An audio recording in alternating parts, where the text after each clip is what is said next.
네, 여러분 안녕하세요.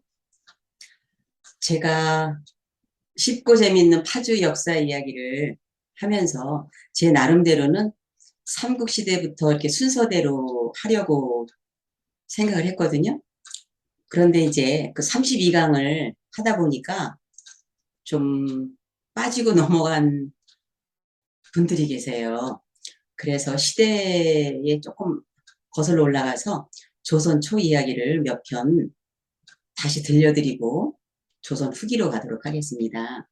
먼저 세종 때 영의정을 지냈으면서 우리나라 그 경계, 함길도 도 절제사를 하면서 이렇게 사근육진을 개척했던 분들과 같이 손을 잡고 굉장히 수고를 하신 분이 우리 파주시 법원읍 동문리에 묘가 있습니다.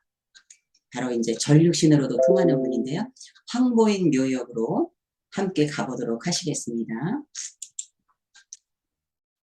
음,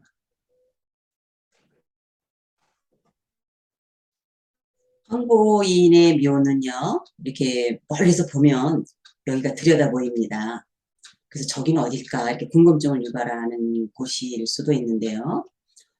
가시면 황보인의 묘는 이렇게 생겼고요. 올라가 보시면 굉장히 높은 지대에 있어서 뭐 비석이 이렇게 아주 오래된 비석이 하나 있습니다. 앞에는 황보인 그분의 묘소이고 뒤에가 이제 그 부인 네, 묘소인데요. 이 비석이 그 전에 갔을 때는 그렇게 눈에 들어오질 않았습니다. 그런데 이제 이렇게 한번 강의를 하려고 여기를 다시 한번 이제 그 가을날 오후에 한번 찾아가 뵀는데요. 정말 그 다르게 이야기를 걸어오는 것 같았어요. 어떤 이야기가 저에게 들려왔는지 한번 같이 나눠보도록 하시겠습니다. 한 20여 년쯤 거기를 한 두어 번 갔던 것 같아요. 그런데 그때는 사진을 찍어놓은 거를 보니까 바로 이렇게 단이 있고 세면으로 싸놓고 이 아래 성물은 이 아래 있고 뭐 그냥 현대물도 많이 올라가 있어 좀 지저분하다는 난잡하다는 느낌이 들었는데 이번엔 가봤더니 이 가을날 분위기와 함께 얼마나 고즈넉하고 단정해졌다고 할까요? 이렇게 치장이 없고 거칠애가 없이 아주 담백해진 것 같은 느낌이 들었어요. 그래서 집에 와서 이게 비교를 해보니까 이것이 눈에 띄더라고요. 자, 그런데 여기 있는 비석, 이것이 이제 굉장히 중요합니다. 뒤에서 본 모습도 보시면 그때는 이랬죠. 물론 계절도 좀 쓸쓸할 때 갔었고 지금은 아주 가장 좋은 만가을에 제가 이제 갔었죠.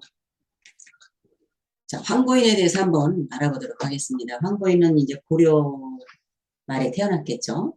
그래서 이제 세조 때 계유정난 때 세조에 의해서 이게 죽임을 당한 분인데요.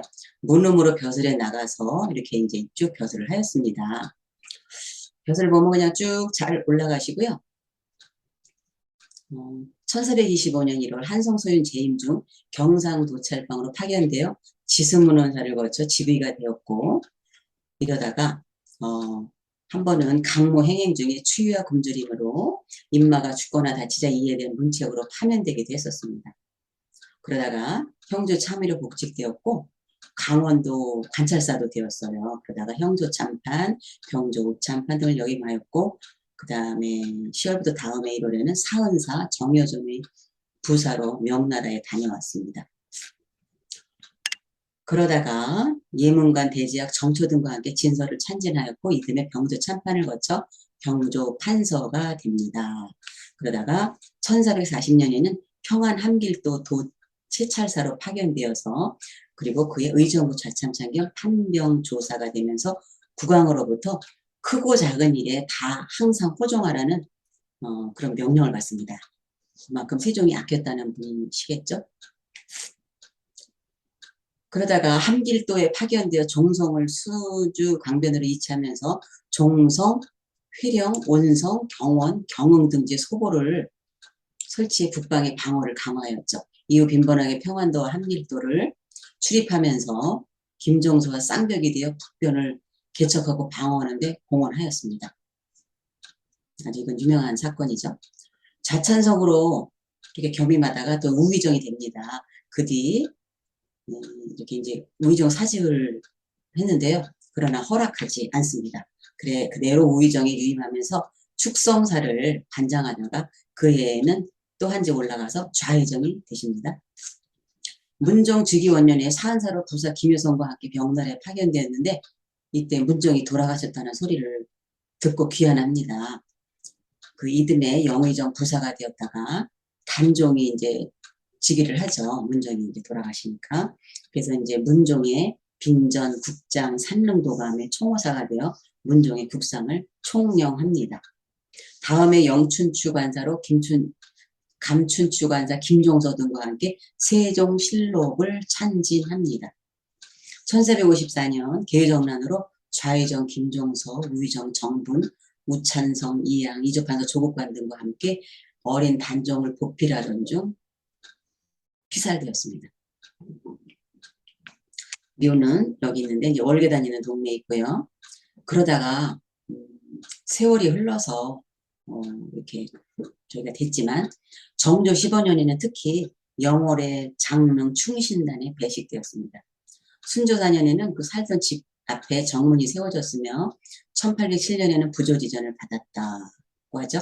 영천의 임고서원, 광남서원, 종성이 행영사에 지향되어 있는데요. 바로 우리 파주의 광탄에도 그 시골집이 있는데 지금은 터가 없어졌다고 하죠. 황보 선생이라고 이제 불리우죠. 호가 지금 황보 선생이라고 이런 거는 나중에 이렇게 세워지게 되는데요. 이것은 그때 이런 성물이 세워질 수가 없었습니다. 피살당했고 괜히 이제 분위기상 그랬겠죠. 그래서 여기 올라가는 데 보면 충정공 황보인묘 여기 이제 파주 향토문화유산 33호로 지정이 되었는데요. 여기 보시면 이렇게 이제 쭉 아는 내용이 나옵니다. 영의정에 고위간직을 지냈으며 평안도 함경도를 다스리는 임무를 맡아 북방을 개척하고 방어하는데 큰 공을 세웠다. 그는 이제 단종을 지켜달라는 문종의 유언에 따라 계종난이 일어났을 때 목숨을 바쳐 단종을 보호한 충신으로 유명한데 그 묘역에는 거기에 보면 비석 2개, 상석 1개, 향로석 1개가 있거든요. 그런데 그 왼쪽에 있는 제가 아까 좀 잘 보자고 했던 비석 그것이 외손자인 건벌이 황보인의 이름과 이력을 간략히 기록하여서 세웠다는 거예요. 왜요? 그때는 이제 전륙신으로 맞아 돌아가셨으니까 영의정에 맞게 잘 세울 수가 없는 입장이었죠. 그런데 이것을 외손자인 건벌 근데 이것이 좀 잘못 기재가 되었더라고요. 찾아보니까 외손자가 아니라 외증손자입니다. 그것을 영조 때 새로 보수하였다고 전해지는데요.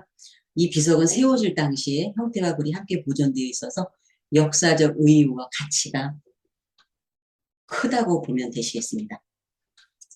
그 묘역으로 가는 입구에 중간쯤이겠죠. 동네에 거기에 충신용명의 의패를 모시고 매년 제사를 지내는 월계단이 있습니다. 자, 이 비석이 바로 그건데요. 저도 여기 잘못 써놨네요. 외증손, 곰벌이 간략히 세웠다는 건데 여기에 보면 앞에는 글씨가 잘 보이지 않고요. 뒤에는 무슨 미사여구가 없습니다. 그냥 항공, 보인교 이제 이렇게 쭉 있다가 여기 보면 이자이손이라고 새긴 글씨가 있어요. 여기 보면 분명히 이제 황보인의 딸이 그 윤시내로 시집을 가서 거기서 이제 그 낳은 또 이렇게 딸이 이렇게 이제 권시내로 또 이렇게 했고 이렇게 했다는 건데 여기에 보면은 딸은 나와 있지도 않아요. 그게 옛날에는 딸의 가치는 정말 사람도 아니었던 것 같은 조선시대 그런 분위기라고 보시면 되겠습니다. 근데 이 비석의 밑에 이 좌대라든가 이것이 얼마나 아름답고 무슨 미사여구가 없죠. 그냥 위에 보면. 자, 그래서 권벌에 대해서 한번 알아보면 이 시대의 역사의 흐름을 다 알 수가 있는데요.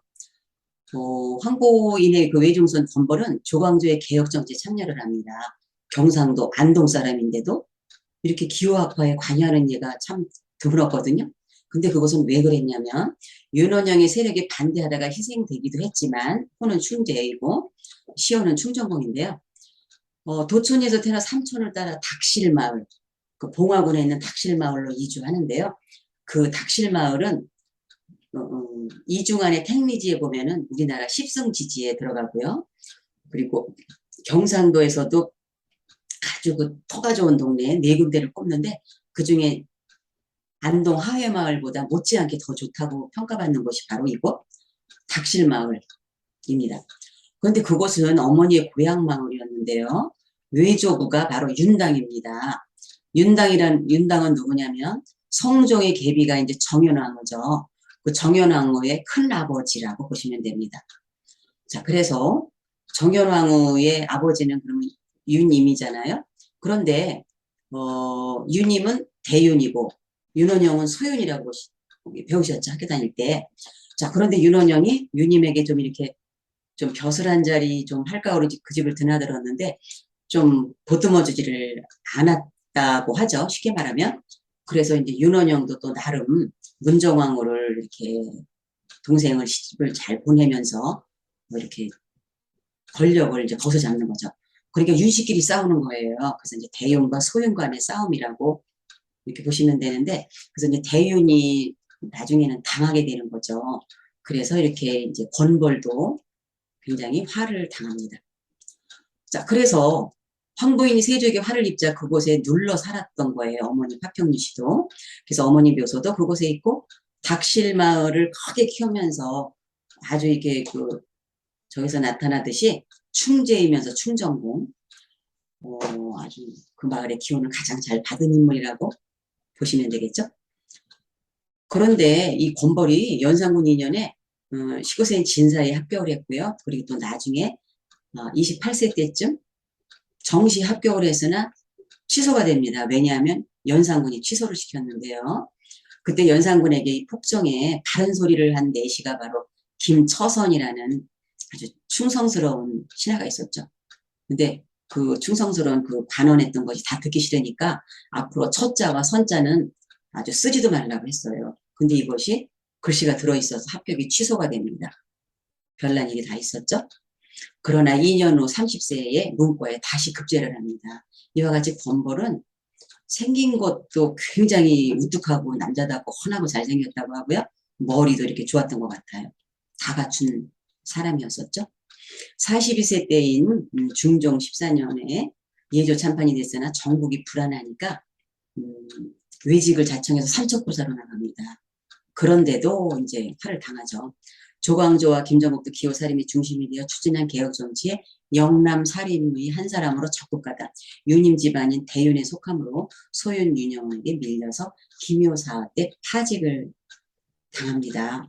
근데 그 파직당하기 1년 전인 1518년 증외할아버지 황보인 비석에 간략하게 글씨를 써서 세워드립니다. 아까 봤던 비석이요. 이때가 바로 이제 권벌이 41세 때이고요. 황보인은 사후 65년 만의 일입니다. 그리고 병조판서, 한성판윤, 예조판서 등의 요직을 거쳐 의정부, 우찬성에 이르렀고 을사사화 때 평안도 삭주로 유배 갔다가 그곳에서 세상을 떠납니다. 권벌이 강학을 했던 청암정이라는 거북바위에 있는 정자는 가면 근사제라는 현판이 있고 서책과 가문의 자랑의 근사록을 보관하고 있는데요. 그 조부 할아버지가 이제 권곤이었는데 이분도 이렇게 여러 차례 추증이 됩니다. 그래서 이제 의금부사로 추증이 됐고 아버지 권사비는 성균관 생원이었지만 여러 번 나중에 추증이 되어서 의정부 좌찬성경 뭐 이렇게 하다가 의정부 영의정으로 증직이 됩니다. 아들하고 똑같이 증직을 받거든요. 권보라고. 1533년 파직된 지 14년 만에 복직이 되었고요. 1539년에 종계변무 주청사로 이제 명나라에 다녀왔는데 이후 병조판서, 한성부판윤, 예조판서 등을 두루 거쳤다가 인종 1년에 원상에 임명이 됩니다. 을사사화 때 소윤 윤현영이 대연 유인 부척하는 것에 반대하다가 이렇게 배척을 받아 사쿤되었으며 윤원영 세력의 그룹을 하면서 양제 벽서 사건에 연루되어 삭주로 유배되어서 다음에 죽는 거죠. 그러다가 20년이 지나서 선조가 즉위를 하면서 신원이 복원이 되었고요. 그리고 이제 1588년에는 봉화에 있는 삼계 서원에 배양이 되었습니다. 스라에는 사남일녀를 두었고 문집으로 국원 5책을 남겼는데 선조가 즉위를 하고 또 선조 24년 되던 1591년 종계변무에 힘쓴 공로로 거기 다녀온 지 52년 만에 광국 원종 1등의 노군이 되었는데요. 영의정이 추정되었고 불천이 지사를 받는 인물로 선정이 됩니다. 저서로 충제선생 문집이 있는데 이게 저번에 우리가 이제 그 정사 황정욱과 그 사건에서 봤듯이 이게 3년에 한 번씩 파견한다고 그랬잖아요. 그런데 1580 그 선조 24년 그러니까 1584년에 성공을 하는데 이것이 완전히 이 책으로부터 대명회전이 고쳐진 것을 가지고 돌아온 게 바로 1591년이라는 거죠. 그래서 그때는 종계변무로 갔던 사람들은 다 이렇게 증직을 받는 거죠. 그렇다면 건벌의 외가 그 봉화에 있는 닥실마을 한번 보도록 하겠습니다. 이렇게 뒷산의 형태가 닭이 날개를 편 듯하게 이렇게 있고요. 여기가 닭이 알을 품고 있는 뭐 이렇게 금계 포란형이라는 말이 있죠. 여기 보면 이제 그 충제가 나중에 이제 그 부조지전으로 제사를 받을 때 보면 특별한 떡이 하나 있더라고요. 가봤더니 이게 바로 동고떡이라고 해가지고 이 떡이 12가지가 이렇게 올라가는데 이것이 다 올라가서 베어지면 이런 형태가 된다고 합니다. 이거는 정말 처음 봤거든요. 이 아래쪽에 보면 바로 건벌이 공부를 했던 이제 뭐 이렇게 물러나고 했을 때는 이렇게 이 마을을 이제 들어가서 이렇게 이륙하게 되는데 여기서 이렇게 공부를 했다는 아주 멋있는 정자가 있어요. 다니면서 본 중에 어떤 그 기운이 정말 참 좋은 곳이라고 느꼈는데요. 공부를 하던 이곳은 주변이 이렇게 다 물입니다. 그래서 이곳이 거북바위 위에 이렇게 앉아서 공부를 하는 형상이라고 하는데 이 뒤가 이제 책도 보관하고 그러니까 이제 불을 뗐다고 해요. 날 그랬더니 바위가 울더라는 거죠. 그래서 스님이 말해주기를 이것이 거북이 형상인데 여기다 불을 떼니까 거북이가 못 살겠다고 이렇게 하는 것이 아니겠느냐.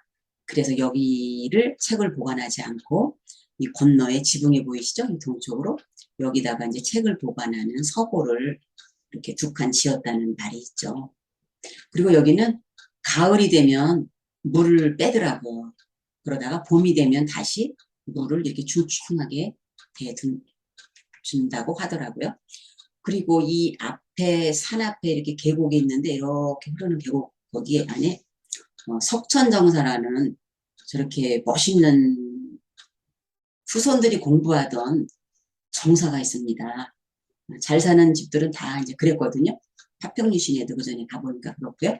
그래서 그런데 여기서 공부하던 그 기운이 약하고 좀 그랬던 후손들이 여기 이 동네가 이제 하도 외지고 이렇게 아주 기운이 좋아요. 그런데 여기서 도깨비가 나타나고 그래서 아이들이 놀래서 이렇게 좀 잘못되는 경우도 있고 기가 약하니까 그랬다고 하는데 이 동네 입구에 들어가는 데에다가 붉은 주사 글씨로 글씨를 써놨더니 그다음부터 도깨비가 없어졌다 이런 얘기가 내려옵니다.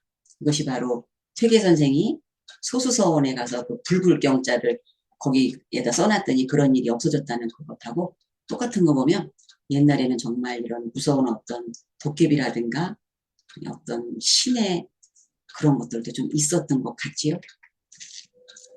자, 다시 이제 우리가 월계단으로 돌아와 보겠습니다. 월계단이라는 것은 전육신 6분, 황보인, 김종서, 정분, 김문기, 민신, 조국관을 모신 단입니다.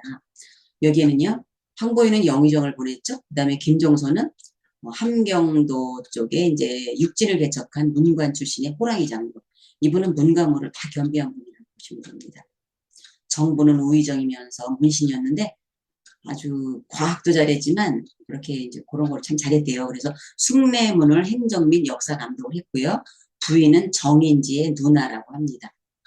김문기 이렇게 이제 금령 김씨, 또 민신 영미시죠.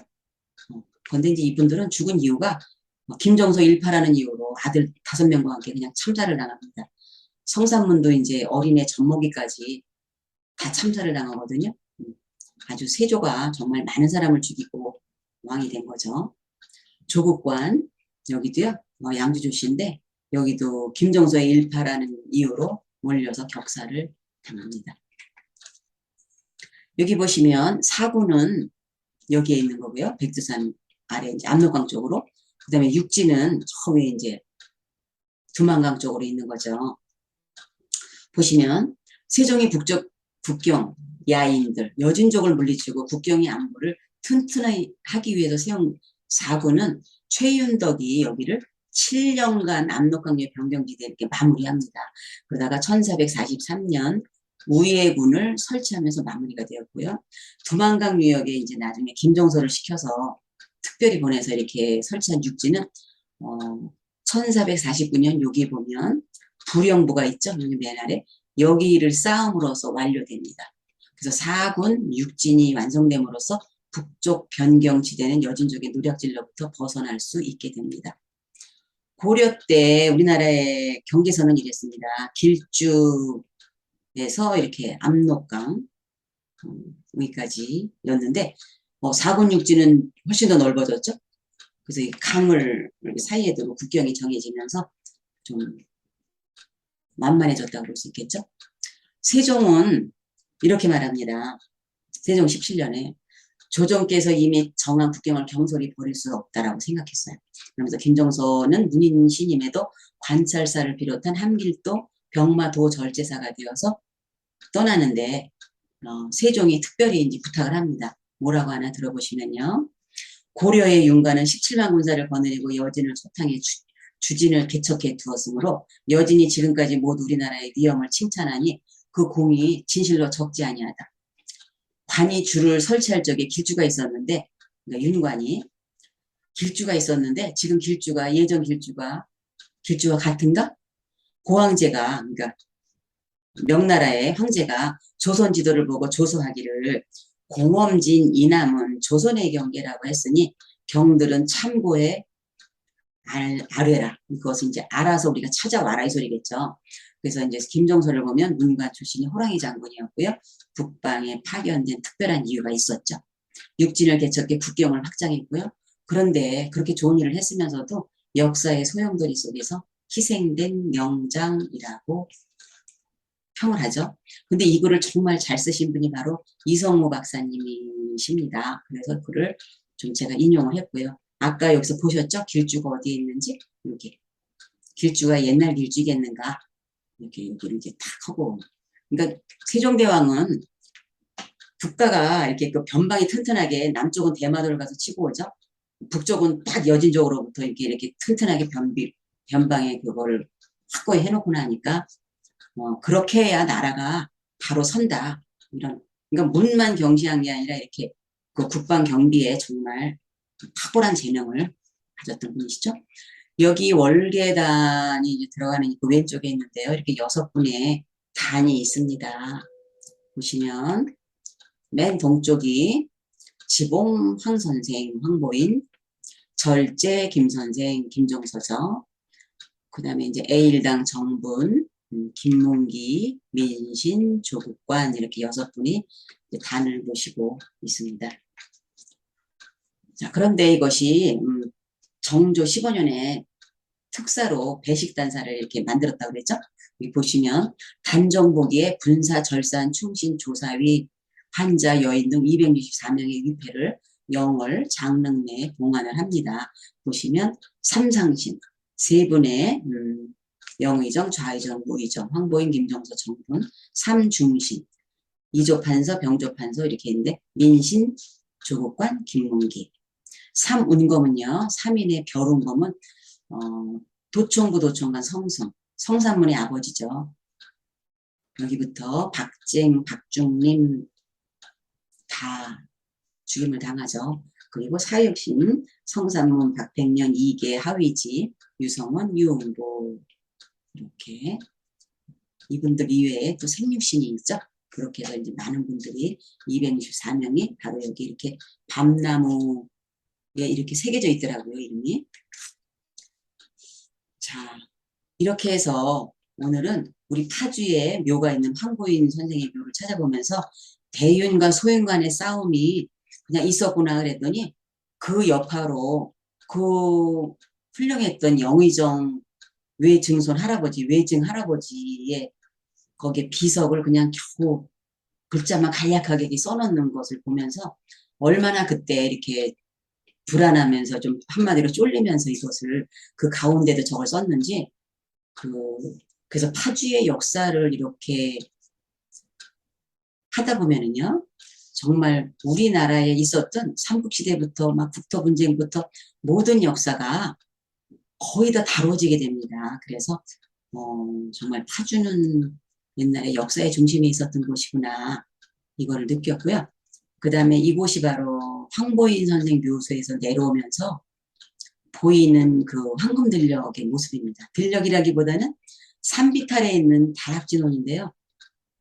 굉장히 많은 생각을 하게 하는 곳이고 이렇게 그 앞에 그 계단에 앉아서 내려다보는데 그 역사의 그 몇백 년 전의 그 이야기들이 쫙 들려오면서 제가 가보았던 그 검벌의 그 대단히 지금도 모시면서 거기는 제사라고 하면은 흩어져 살던 후손들이 도포를 입고 다 참여를 한대요. 지금까지도.